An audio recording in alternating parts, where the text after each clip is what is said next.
Today I'm going to give a recap of yesterday's December 11th, 2025, What's the Plan meeting with Indivisible co-founders Ezra and Leah.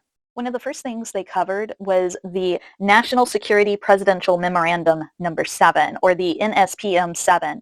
And Pam Bondi last week issued a memo that goes into detail talking about that memo and how it's going to be implemented at the Department of Justice. Now, that memo goes into a lot of detail about who they are working to target, and it is specifically Antifa and organizations that they view as radical and who are looking to disrupt their particular brand of government. They also don't seem to like that a lot of people are referring to the Trump administration as fascists. So that does come up in the memo. And I think the most important words in the memo that we should be focusing on as Indivisible members and participants is the extremists and violence.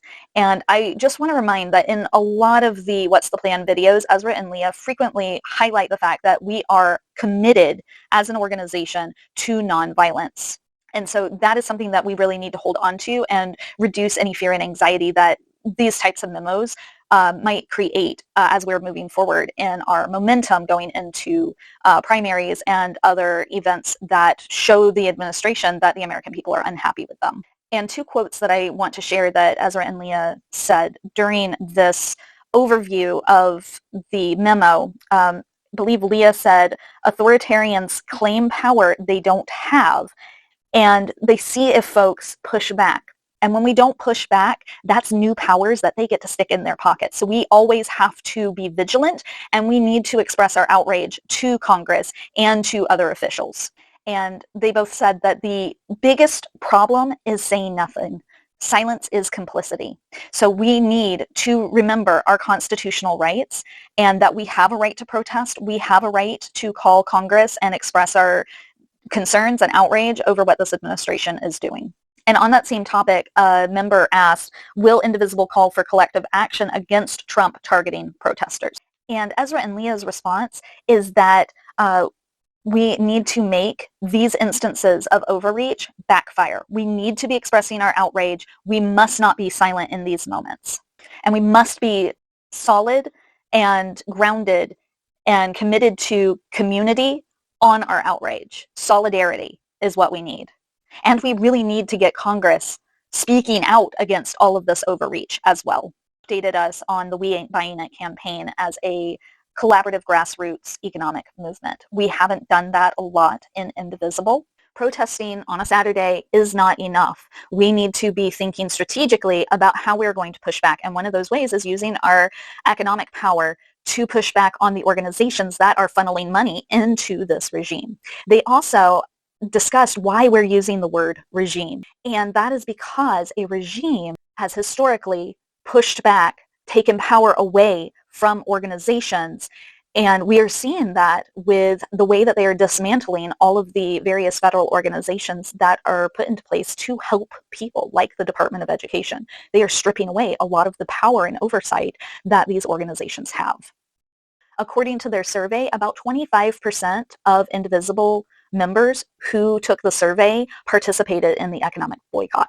So we need to strategically think about how we are going to get the general public to buy in to these economic boycotts of saying, yeah, we're not buying from Amazon. We aren't buying from Target. We aren't buying from Home Depot, from these organizations that are actively working to oppress their consumers. Walmart is another really big one. But for the We Ain't Buying It campaign, we are specifically targeting Target, Home Depot, and Amazon. And you are free to extend that boycott as far out to other organizations that actively work with the Trump regime. And somebody asked, what is the end goal? And really, the end goal is to create a cohesive movement that is in solidarity. It's learning to connect our collective power. An image that came up for me was the Care Bear stare for us, 80s and 90s kids. One Care Bear can't take down the big bad. They need the whole group to focus all of their efforts on the big bad. Another really big and important question that a lot of people are asking about is, when is the next No Kings? It's still to be announced, but they are looking for They are looking for a day that does not have us dealing with a lot of the cold weather that many of our communities, have to contend with if we do an outdoors protest. We have a lot of big holidays coming up between now and Easter. And so they want to make it as accessible as possible for as many people. We are working towards growing a movement. And every time we do one of these protests, we want to be building. We don't want to stagnate. So they are looking at the end of March. But that date still hasn't been announced. It could be a little later than that. It could be sooner, but they want to clear Easter out of the way, it sounds like. But they were very clear that as soon as they have a date, they are not going to sit on that date. They are going to let leaders know when that next No Kings protest will be so we can start organizing. Is the primaries. And there were a lot of questions that were asked that Ezra and Leah really connected to being impacted by the primaries. For instance, how can we influence the Supreme Court? And that goes back to the primaries. Ezra said that is a great question to ask the candidates who are primarying against the milquetoast Democrats or who may be running against Republicans in purple districts. Focus on that when you are talking to the candidates in your district.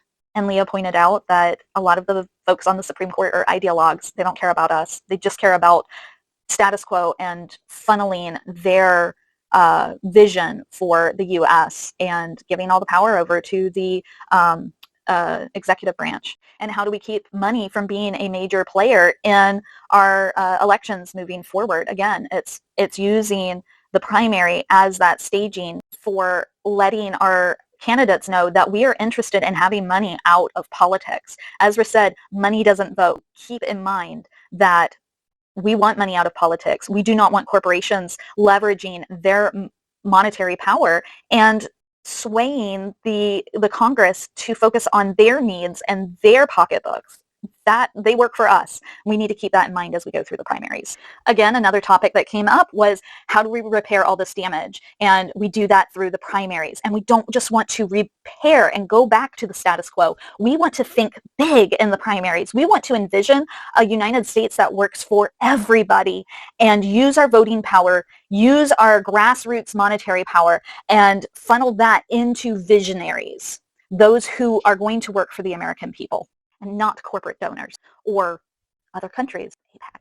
And right now, Indivisible's goal is to defeat fascism, is to get folks who are going to work for us elected. And that's where our priorities are. So I'm going to leave it there for today. I encourage you to go and watch the entire What's the Plan. Ezra and Leah give a lot of great information, and there are a lot of great questions that are asked that I didn't fully cover. I just kind of lumped it into themes. So I encourage you to go watch the whole thing and let me know down in the comments below, what do you think is the most important thing for Indivisible Bowie and Beyond to be working on going into the primaries?